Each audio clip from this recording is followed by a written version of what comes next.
Women have always played and are playing major roles not only in their families but also in their societies and communities.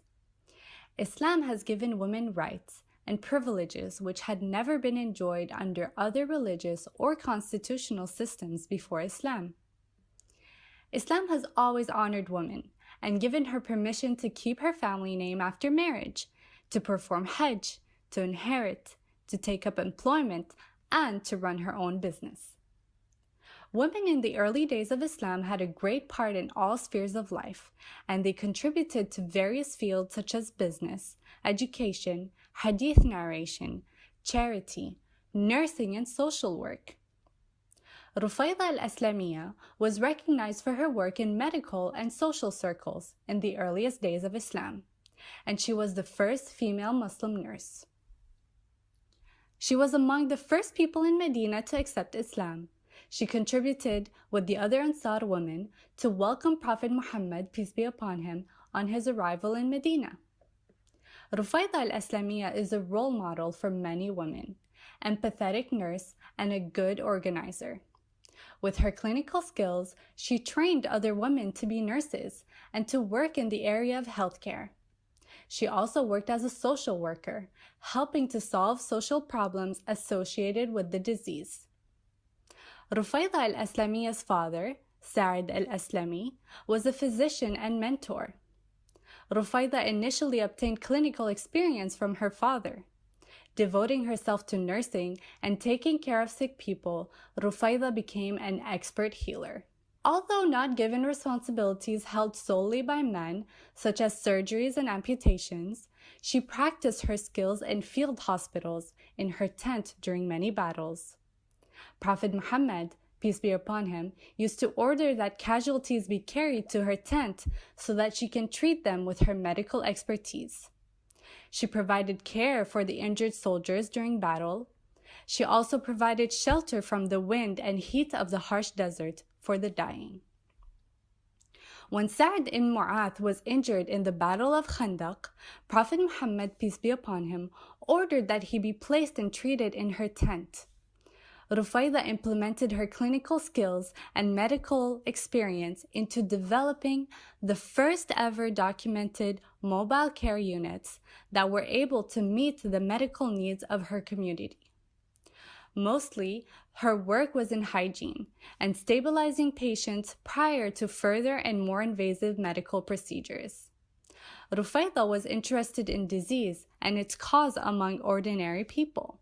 She's recorded as having personally worked in poor communities, encouraging hygiene and attempting to alleviate social problems which led to poor health.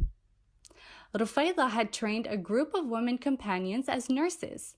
Throughout the wars and battles under Prophet Muhammad, peace be upon him, Rufaida led groups of volunteer nurses who went to the battlefield and treated the casualties. She participated in the battles of Badr, Uhud, Khandaq, Khaibar, and many others.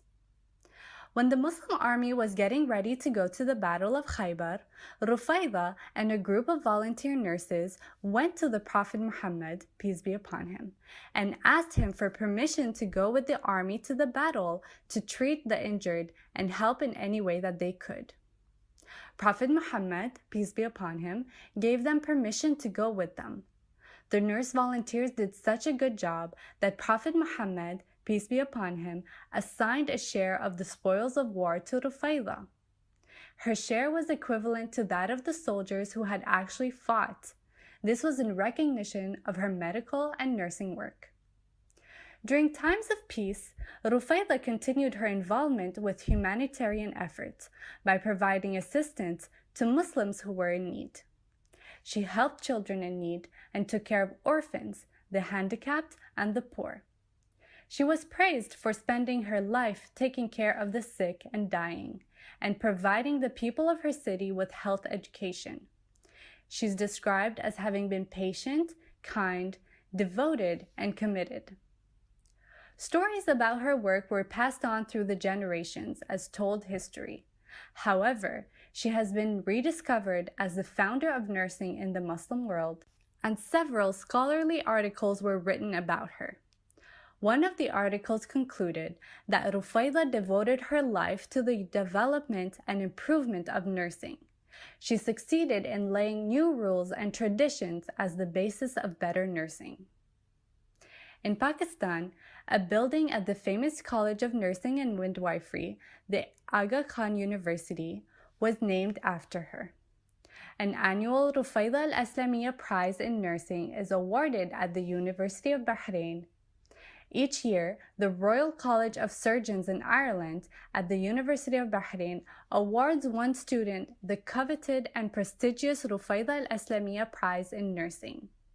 The award winner, determined by a panel of senior clinical medical staff members, is a student who consistently excels in delivering superb nursing care to patients.